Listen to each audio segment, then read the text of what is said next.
Shalom, que Deus te abençoe no nome do Senhor Jesus Cristo. O que é a cura da alma? O que é a cura interior? Como receber essa cura? Bom, a cura da alma, ela é a paz que Deus te dá, a paz que Deus te proporciona nos momentos difíceis que nós estamos vivendo, nos momentos difíceis da nossa vida. Como, por exemplo, perdas, como dores mentais. Em meio a isso, é receber a paz de Deus, é ter a certeza do consolo de Deus em meio à paz, à guerra. É ter a paz de Deus em meio às circunstâncias que nós estamos vivendo, às dificuldades que nós estamos vivendo. Tem um texto bíblico no livro de João, que ele é sensacional. João 14, 27, que Jesus ele falou assim: deixo a paz a vocês, a minha paz eu vos dou. E eu não dou essa paz como o mundo dá, como o mundo oferece. Não se turbe o vosso coração e não tenham medo. Está lá em João 14, 27. Então veja que Jesus ele está dizendo: eu deixo a minha paz e a minha paz eu vos dou. Eu não dou a minha paz como o mundo dá a vocês, como o mundo oferece a vocês. A paz que eu dou a vocês é diferente. Então, não perturbe o seu coração, não deixe o seu coração perturbado e não tenha medo. Veja que nós vivemos numa sociedade de tempos difíceis. Nós estamos vivendo em tempos difíceis. Por exemplo, a gente vê notícias e essas notícias, a maioria das vezes, elas consomem o nosso tempo. E não só o nosso tempo, ela consome a nossa saúde mental. A gente vai ver guerras, fomes, doenças, depressão, angústia, violências. Tudo isso que nós vemos está apenas confirmando que esse cenário que nós estamos vivendo é um cenário profético. É um cenário profético. Eu separei um texto que o apóstolo Paulo escreveu aqui na segunda carta a Timóteo, um texto escrito no ano 64 depois de Cristo, mas que tem tudo a ver com os dias de hoje que nós estamos vendo. Veja que esse texto, ele é uma bússola que aponta sempre para o futuro, que é o futuro hoje. E o futuro dessa carta de Paulo é esse ano que nós estamos vivendo, essa geração que nós estamos vivendo. E ela diz assim, olha só, capítulo 3. Sabe, porém, isto: nos últimos dias sobrevirão tempos difíceis, pois os homens serão egoístas, avarentos, jactanciosos, arrogantes, blasfemadores, desobedientes aos pais, ingratos, irreverentes, desafeiçoados, implacáveis, caluniadores, caluniadores, sem domínio de si, cruéis, inimigos do bem, traidores, atrevidos, enfatuados, mais amigos dos prazeres do que amigo de Deus. Veja que eles serão orgulhosos, obstinados, mais amigo dos deleites deste mundo do que amigo do próprio Deus. E tem aparência de piedade. Ou seja, essas pessoas choram, elas fingem que a culpa não é delas, elas até convencem as outras pessoas de que os outros são culpados e de que eles não são. Então eles têm aparência de piedade, mas não são piedosos. Então esse texto foi escrito no ano 64 depois de Cristo. Mas veja que ele é uma bússola. Ele é uma bússola que aponta para o futuro, e esse é o tempo do fim, esse é o futuro. Nós estamos vivendo isso. Por isso que o próprio Jesus Cristo, ele afirmou lá no livro de Mateus, capítulo 24, que devido ao aumento da maldade, o que ia acontecer? O amor de muitos iria se esfriar devido ao aumento da maldade. E é isso que nós estamos vivendo. o aumento da maldade. Então, este cenário que nós estamos vivendo, ele reflete nitidamente aonde? Na nossa saúde mental. Tudo que nós estamos vivendo reflete aqui na nossa mente, né? Então, esse é um grande conflito espiritual que vivemos aqui dentro por causa do cenário que está nos impactando por aquilo que nós vivemos diariamente. Então, veja que são centenas de milhares de pessoas em busca de uma cura mental. São pessoas que estão buscando resposta para as suas dores. São pessoas que estão buscando resposta para a sua paz. E se você é uma destas pessoas, então você está assistindo o vídeo certo, você está recebendo a mensagem certa, porque o Senhor Jesus, ele tem a cura para a sua alma. Ele pode curar a sua alma, sim, ele pode levantar a sua alma. Então, o que eu quero dizer para você é que há pessoas que elas estão tentando, de alguma forma, você que está me ouvindo, curar a sua paz, curar o seu ego de forma errada. Tem gente que está tentando curar o ego e não buscar a paz. Quando a pessoa ela sofre esses ataques, muitas vezes, sabe o que acontece com essas pessoas? Elas procuram curar superficialmente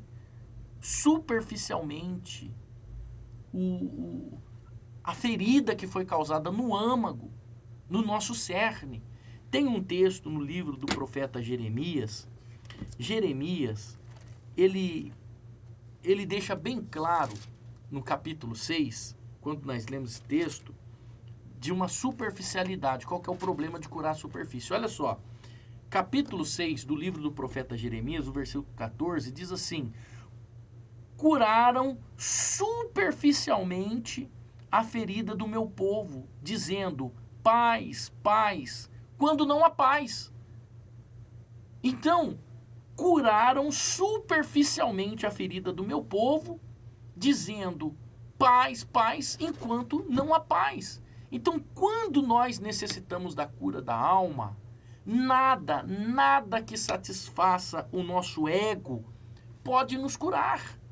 A cura da alma, ela não tem nada a ver com os bens que nós possuímos, ela não tem nada a ver com os lugares que nós vamos, os lugares bonitos, ou como é a nossa aparência. A cura da alma não tem nada disso. Por que eu estou dizendo isso? Porque muitas vezes, quando a pessoa ela está com um conflito interno, a primeira coisa que ela pensa é que ela precisa de recursos, ela precisa de bens, ela precisa de possuir bens, porque se ela tivesse bens, se ela tivesse recurso, se ela tivesse dinheiro, então ela ia conseguir resolver o problema que ela está passando.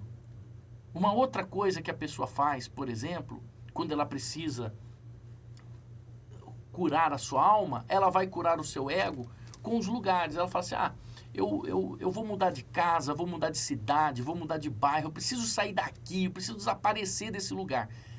A cura da alma nada tem a ver com o lugar que nós estamos, nada tem a ver com o lugar que nós vamos permanecer ou vamos ir. Tem pessoas que elas dizem assim, então eu vou satisfazer a minha alma, eu vou melhorar o meu visual, eu vou entrar numa academia, eu vou malhar. Isso não acontece muito, por exemplo, quando há uma separação. Quando a pessoa separa de uma outra, ela quer curar o seu ego, então ela procura uma academia, ela vai se exercitar, ela quer mostrar que o corpo dela está sarado, ela quer mostrar que o seu corpo está bem. Mas veja bem, o que você precisa entender é o seguinte, que todas estas coisas são importantes. É importante você ter, sim, uma vida financeira boa, é importante, sim, você ter condições de viajar a lugares diferentes, conhecer lugares diferentes. É importante você se exercitar, é importante você cuidar do seu visual, já que isso melhora a nossa autoestima. Então é importante sim, é bom você cuidar do seu visual. Mas nenhuma dessas coisas é mais importante do que a sua mente. Nenhuma dessas coisas é mais importante do que a fonte das suas emoções, do seu coração. Então, a falta de fé, a ausência do perdão, a culpa, etc, etc, etc, etc, estou dizendo aqui apenas alguns itens, são eles que me prejudicam a nossa alma, São eles que ferem a nossa alma, causando a maior dor do mundo que nós podemos sentir. Então, muitos hoje, eles estão feridos porque eles, como que eu posso dizer, buscaram preencher aquele vazio que tem aqui dentro, vazio da alma, com aquilo que não satisfaz a sua alma. Só aquilo que preenche o seu ego. Então, a pessoa procura uma bebida. A bebida, ela parece acalmar. A pessoa procura uma droga, um entorpecente, um psicotrópico. Enfim, um excesso de trabalho como se fosse uma fuga do mundo real, daquilo que ela está vivendo. Eu vou trabalhar, tal. Ela foge do horário comercial, tentando buscar uma paz, satisfazer a alma. Por isso, quando tudo isso acaba, porque isso é ilusão, tudo isso é ilusão. E quando a ilusão acaba, nós podemos entender então o que o profeta Jeremias está dizendo aqui. Curaram superficialmente a ferida, dizendo paz, paz, paz, enquanto não existe a verdadeira paz.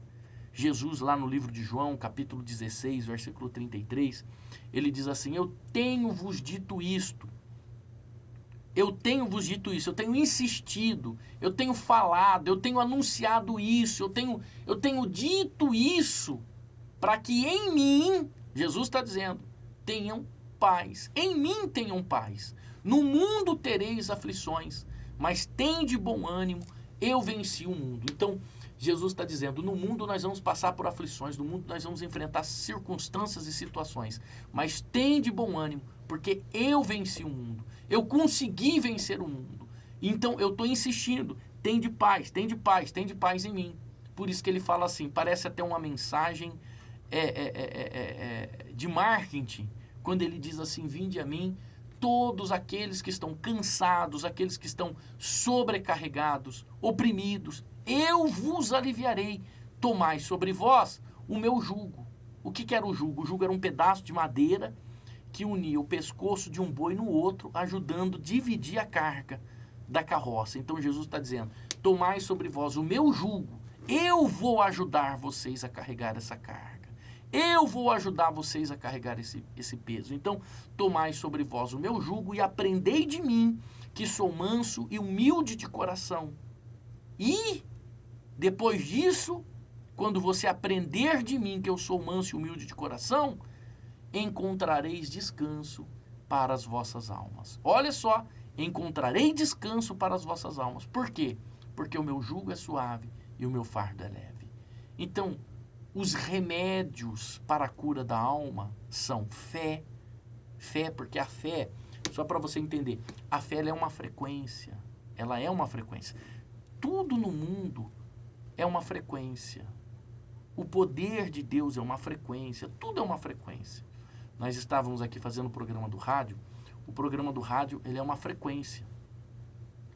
É um transmissor, né? A emissora de rádio transmite uma frequência e do outro lado existe um receptor que recebe aquela frequência.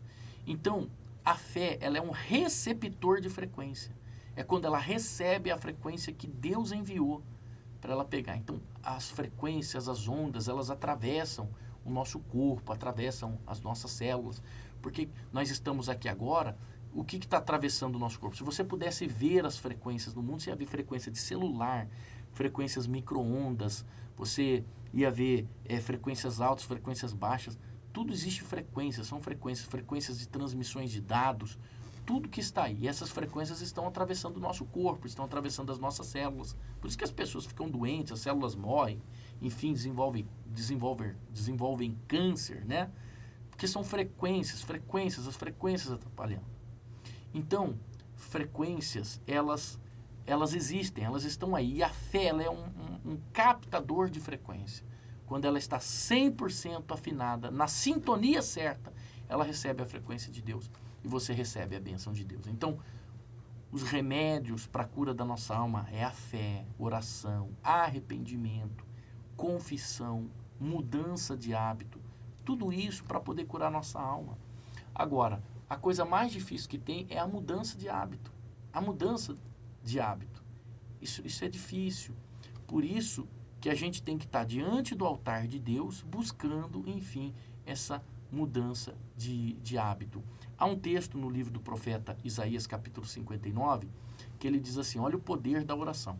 Eis que as mãos do Senhor, né, ou a mão do Senhor, não está encolhida para que não possa salvar, nem os seus ouvidos agravados para não poder ouvir. Então, os ouvidos de Deus estão atentos para poder ouvir a sua oração. E aí diz assim que, porque as nossas iniquidades fazem separação entre o homem e Deus, é necessário que a gente ore. O que o diabo mais quer no mundo é que você não ore. Olha só, preste atenção no que eu vou dizer para você. Você sabia que diante do trono de Deus, onde Deus está sentado, existe um altar de ouro bem na frente do trono de Deus? Talvez nunca falaram isso para você. Diante do trono de Deus existe um altar de ouro, ouro puro. E esse altar, ele pega fogo. E esse fogo sai fumaça e a fumaça vai até Deus. Está lá no livro do Apocalipse, capítulo 8. Por que existe esse altar? O que é que mantém o fogo aceso? Olha que quando Deus mandou Moisés fazer a menorá, ele mandou fazer a menorá e colocar o azeite. O fogo pertencia a Deus, o azeite vinha da extração da azeitona e o homem tinha que abastecer para o fogo ficar aceso e não podia apagar o fogo da menorá. Nesse altar de ouro que tem diante do trono de Deus, fica um fogo aceso e ele é mantido, sabe pelo quê? Pelas nossas orações. O que mantém o fogo aceso nesse altar são as nossas orações. Então veja que o que Deus mais quer que você faça são orações, porque são elas que vão manter o fogo aceso. Você entendeu porque o diabo faz de tudo para você não orar? Você deixa de orar quando você vai dormir, você deixa de orar quando você se alimenta, você deixa de orar quando você vai dormir, você deixa de fazer as suas orações. O diabo luta para tirar a força de você, para você não orar. Por quê? Porque quando você não ora, a sua oração não alimenta esse fogo que está nesse altar. Então, o maior prazer que Deus tem é que você ore para que esse fogo queima. Aí a Bíblia diz que tem um anjo lá, que ele pega, está em Apocalipse 8, que ele pega o incenso que Deus deu, joga no meio desse fogo, a fumaça misturado com as orações, sobe às narinas de Deus. Na sequência, tudo isso para provar que Deus recebe as nossas orações. Na sequência, o anjo pega o fogo que está nesse altar e lança sobre a terra. Essa é a resposta das orações para os justos, para os santos do Senhor. Então ele manda a resposta em forma desse fogo sagrado que queima nesse altar. Então busque a Deus, porque realmente existe cura para a sua alma. Esse livro aqui não é um livro escrito por um coaching, não. Esse livro, ele é a palavra de Deus. Ele é o livro de Deus, ele é a palavra de Deus. E nesse livro existem as palavras de salvação. Então, meu irmão, a mão de Deus não está encolhida, os ouvidos de Deus não estão fechados para você não ouvir. Então veja que Deus, ele se preocupa com você, ele ama você, ele quer a sua oração. E o maior motivo de Deus se preocupar com você é você já estar assistindo esse vídeo. Por que ele fez com que você assistisse esse vídeo? Você quer a maior prova de amor disso? É Deus ter me tirado da onde eu estava, que eu estou numa missão muito importante com a minha família. Estou numa missão muito importante. Deus me tirou dessa missão para vir aqui. O Espírito Santo estava me incomodando para vir aqui, exatamente nesse momento, fazer esse vídeo, transmitir essa mensagem para você. Até eu tinha mais coisa para falar, mas vou encurtar porque o vídeo já está longo. As pessoas não assistem vídeo longo. Então, a maior prova é Deus já ter me tirado da onde eu estava para vir aqui transmitir essa mensagem para você. Então receba essa palavra, saiba que o Senhor te ama, Ele quer o melhor para a sua vida, Ele quer o melhor para você, Ele te ama, Ele quer receber as suas orações. As suas orações abastece e alimenta esse altar que está do lado do trono de Deus. Que Deus te abençoe, que você tenha um ótimo dia, uma ótima noite, uma ótima tarde, no nome do Senhor Jesus Cristo. E Yehoshua HaMashiach. Shalom. Deus te abençoe.